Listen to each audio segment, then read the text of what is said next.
Bien, l'exercice numéro 13, on définit sur l'ensemble R2 la relation R par XY R x', Y', si et seulement si valeur absolue de x' moins x est inférieure ou égale à Y' moins Y. Donc, la première question, il faut démontrer que c'est une relation d'ordre. Alors, vous savez ce qu'il faut faire, il faut démontrer que la relation est réflexive, est antisymétrique et est transitive. D'accord? Bon, commençons par vérifier que la relation est réflexive. Pour cela, il faut vérifier que pour tout couple XY dans R2, nous avons XY est en relation avec XY. Donc ici, les éléments sont des couples XY. Ok? Alors, si XY appartenant à R2, quand est-ce que XY R XY? Lorsque valeur absolue de X moins X est inférieure ou égale à Y moins Y. Or, valeur absolue de x moins x, c'est 0.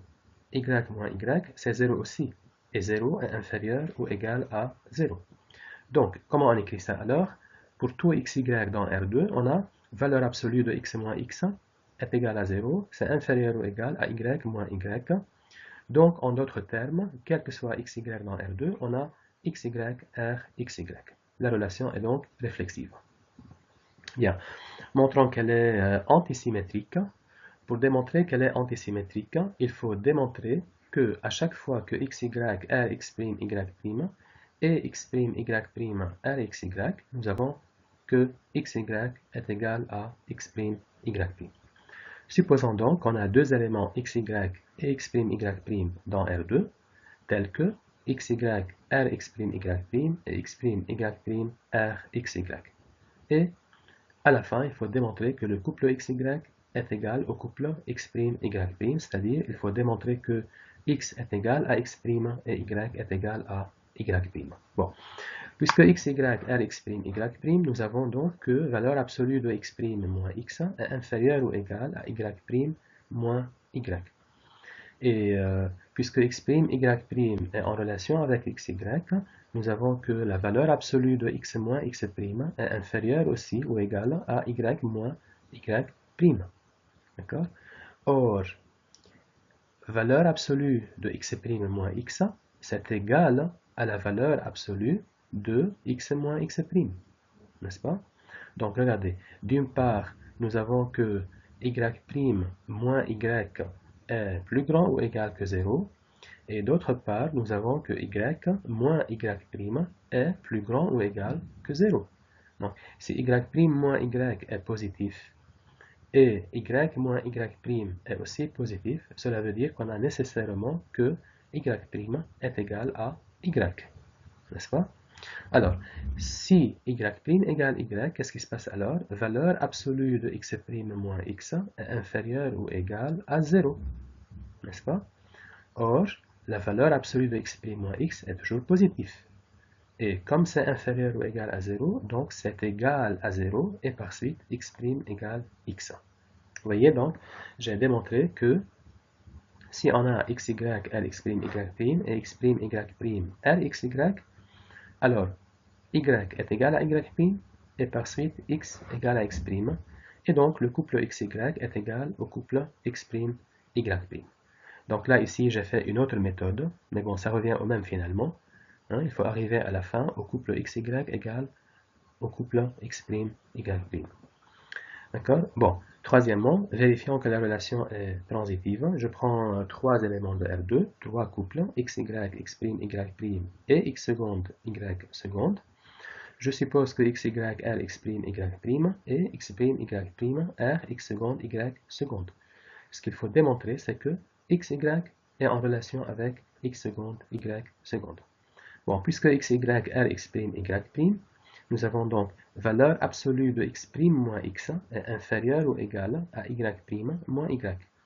Et puisque x', y' est en relation avec x seconde, y seconde, nous avons que la valeur absolue de x seconde moins x' est inférieure ou égale à y seconde moins y'. Bon, moi, qu'est-ce que je veux démontrer? Je veux démontrer que xy r x seconde, y seconde. Donc, je veux que la valeur absolue de x seconde moins x soit inférieure ou égale à y seconde moins y. Or, la valeur absolue de x seconde moins x1, regardez, je peux ajouter x' et retrancher x'. Ça fait la valeur absolue de x seconde moins x' plus x' moins x. Maintenant, je vais appliquer l'inégalité triangulaire. La valeur absolue de a plus b, c'est inférieur ou égal à valeur absolue de a plus la valeur absolue de b.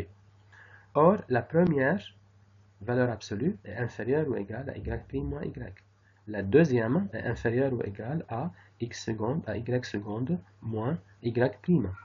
Donc, la valeur absolue de x seconde moins x, c'est inférieur ou égal à y seconde moins y. Et donc, nous avons xy, r, x seconde, y seconde. La relation R est réflexive, est antisymétrique et est transitive. Donc, c'est ce qu'on appelle une relation d'ordre. Ok? Alors, un petit rappel, les relations d'ordre sont divisées en deux catégories, les relations d'ordre total et les relations d'ordre partiel. Ordre total, ça veut dire, à chaque fois que je prends deux éléments, ces deux éléments sont comparables. D'accord? L'un est en relation, au moins, il y a une relation de l'un vers l'autre, ou xry ou yrx. D'accord? Relation d'ordre partiel, c'est lorsque je peux trouver dans l'ensemble E deux éléments, au moins deux éléments qui ne sont pas comparables, c'est-à-dire deux éléments A et B dans E, tels que ni A est en relation avec B, ni B en relation avec A. Alors, la deuxième question B, il dit, est-ce que les éléments 1, 2 et 3, 2, 1, 2 et 2, 3, est-ce qu'ils sont comparables? En fait, vous voyez, 1, 2, est-ce qu'il est en relation avec 3, 2? Est-ce que valeur absolue de 3 moins 1 est inférieure ou égale à 2 moins 2? Bien sûr que non. Donc 1, 2 n'est pas en relation avec 3, 2. Bon, est-ce que 3, 2 est en relation avec 1, 2? Est-ce que valeur absolue de 1 moins 3 est inférieure ou égale à 2 moins 2? Ben non, 2 n'est pas inférieur ou égal à 0. Donc 3, 2 n'est pas en relation avec 1, 2. Donc qu'est-ce qu'on dit alors? On dit que ces deux éléments ne sont pas comparables par la relation R. Et puisqu'on a trouvé dans R2 deux éléments, deux couples qui ne sont pas comparables par R, qu'est-ce qu'on peut déduire? Question suivante, on peut déduire que l'ensemble ordonné R2, R, est un ensemble ordonné qui est partiellement ordonné, parce que j'ai trouvé au moins deux éléments qui ne sont pas comparables. Bien, nous arrivons à la partie D. Il dit démontrer que 3, 2 est en relation avec 2, 3, n'est-ce pas? Alors pour démontrer ça, il suffit de vérifier que valeur absolue de 2 moins 3, c'est inférieur ou égal à 3 moins 2. Mais c'est vrai parce que valeur absolue de 2 moins 3, c'est égal à 1. Et 1, c'est inférieur ou égal à 1, n'est-ce pas? Donc, nous avons que 3, 2 est en relation avec 2, 3. Et la deuxième, il faut vérifier que 1, 2 est en relation avec 2, 3. Ben, là aussi, valeur absolue de 2 moins 1, c'est 1. 3 moins 2, c'est 1. Est-ce que 1 est inférieur ou égal à 1? Oui. Donc, nous avons